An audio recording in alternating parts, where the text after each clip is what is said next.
Hi, my name is Sherry, and this is Crosspotent, a place where magical people meet. This is your January 2017 horoscope for the Native American Zodiac. We start the month out with the sun and the goose.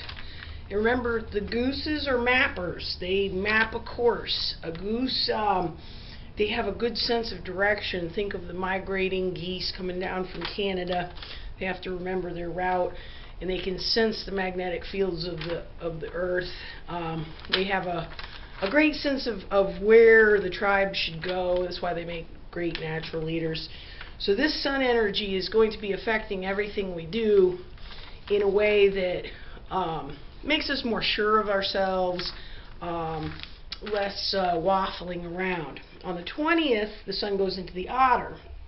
This is a much more adaptable sign. Think of the otter's in water and he's on land, and he loves to investigate. Otters love to investigate. That is their curiosity is their core competency, you might say.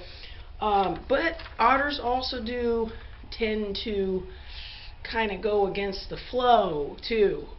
They do have a little bit of a rebellious streak, so that might be a little bit of energy that's coming in too. The full moon is on the 12th in the woodpecker. Full moon is a culmination time. The woodpecker is a totem of family and togetherness and caring for the hearth and the what's most intimately important to you. So this is a great time to get together with family or whoever is important to you as your family. The new moon on the 28th is also in the otter. More otter energy. Now, new moon is new beginnings, so this is the otter's inventiveness, new ideas, new people. Something new will be coming about, or you'll get a new inclination about something. Mercury is in retrograde again for 3 weeks. Ugh. So by the 5th, it's already retrograde back into the owl. It starts in the goose, more of that kind of good sense of direction. Once you get into the owl, think of retrograde as like redo, reorganize, rebuild. Something might need to be re-gone over somehow. So in the owl is a visionary kind of sign, something about your beliefs or your vision of what you believe you are, or what you believe something to be, might need to be revamped. By the 8th, it's already gone direct in the owl, and we're out of the retrograde for the rest of the month. So that's good news. So this far-sighted visionary can be less internal and be more external after Mercury starts going direct. By the 13th, we're back into the goose again. So by the end of the month, we're back into the energy we started with, and we're back into that mapping energy and better sense of direction towards the end of the month. Venus, the love planet's in the otter, the adaptable otter. So people tend to be a little more flexible in love. By the 3rd, very quickly, right at the 3rd, we're into the wolf for Venus. Venus moves into the wolf. Wolves tend to be able to sense a common thread through things. They tend to cut through all the nitty-gritty, and a wolf can see right to the heart of the matter. So they can look at a lot of different facts and just find that common vein or that common thread. It's one of the knacks that they have. They're also very sensitive and they're very loyal. So this is a great Venus energy to have for the rest of the month. Mars is in the wolf. And also remember, Venus in the wolf is a lot different than Mars energy in the wolf. Okay, when your love is in the wolf, there's a lot of romanticism and stuff. When Mars is in, that was Venus. When Mars is in the wolf, this is your energy planet being in the wolf. So that being sensitive is not necessarily so good. And you need a lot more supportive pack mates around you. And wolves need long periods of alone time to sort of resettle their brain down after, or it's sort of like a recharging of their batteries. By the 28th, Mars is into the totem of the hawk. The hawk is fierce and driven, has to be first, has to see what nobody else has seen. So this is a much more take charge energy by the end of the month. Jupiter, lucky Jupiter, the planet of luck, is in the crow, or the raven, or the magpie, depending on which tribe you are. Crows balance on the wind, and also Jupiter has a natural affinity with things that are on a little more elevated plane, I guess you might say. So the crow, he flies above everything else. So he tends to have a more diplomatic view, I guess you might say. But sometimes he's also a little more demanding also. So keep that in mind and try to stay balanced. And with luck, keep in mind, luck is good if luck is shared.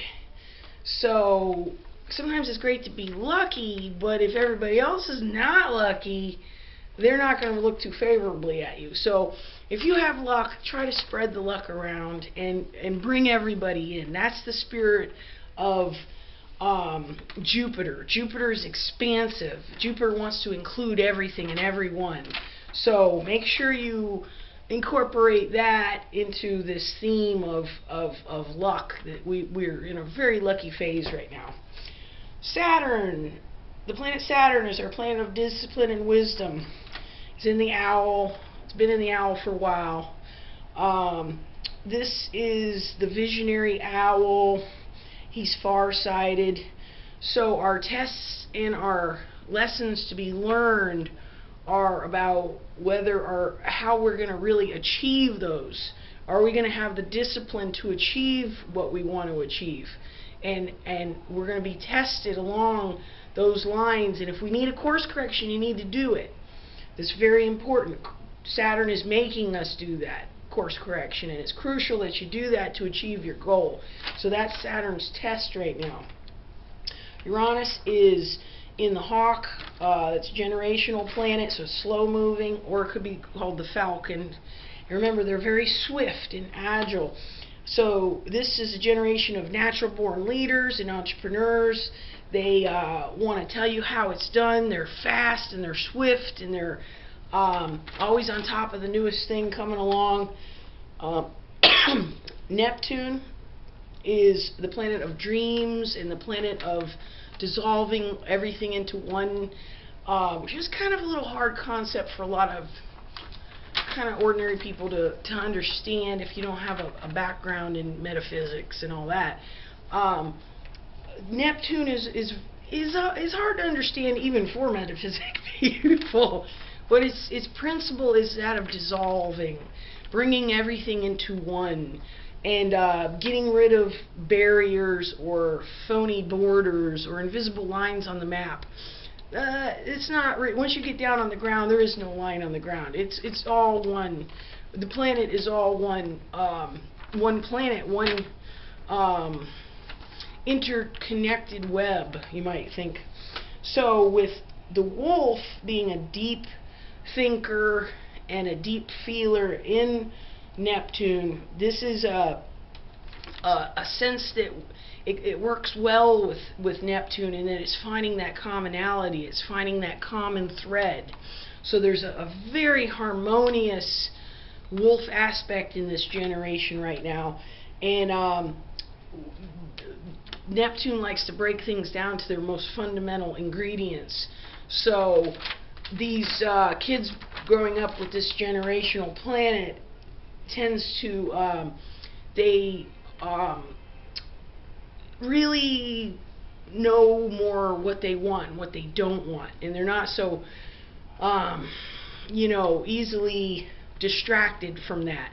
They don't want to be a slave to the machine. They don't want all the pressure on them. They want to set their own schedule. They want to have time off when they want to have time off. They want to dictate a lot more of what works for them. And I think finding the commonality of what works versus what the big business wants is a balancing act that this generation is going through right now. Pluto is the planet of transmutation, which is another concept. It's kind of hard to understand, but transmutation completely changes one thing into another, kind of like metamorphosis of a butterfly from a caterpillar into the butterfly. So this planet in the goose, now the goose is the leader, he's the mapper. The goose, he or she I should say, this is a generation that wants to change the rules of the game. They don't want to play by the rules, they want to change the rules. They're going to completely metamorphosize the rules, and they're not going to be happy until they do that. So it's very interesting to watch this generation come along with these kind of attitudes. And also, they don't necessarily want to change the rules of the game. They're going to start a whole new game. And I think that's great. I think maybe we need a shake-up like that. It's a great aspect first 2 weeks of the month. Jupiter sextile Saturn, which is the lucky crow, is in good aspect with the wise old owl. So this is very harmonious. It only comes around once every couple years or so. So this is going to be making things, you're going to be very lucky at the things where you try to really pace yourself and discipline yourself to get to order in an orderly sense of direction to where you want to go. Doing that will be lucky for you with this aspect. So it's a good time to really write things down, plan things out a little bit better, and hopefully this will help you through the holidays and what comes after the holidays. And I hope you have a really good, happy new year. And I thank you for watching. If you want to subscribe, you can click the subscribe button and do that for free and get a little email update every time I post a video. And I look forward to seeing you next time. Thanks.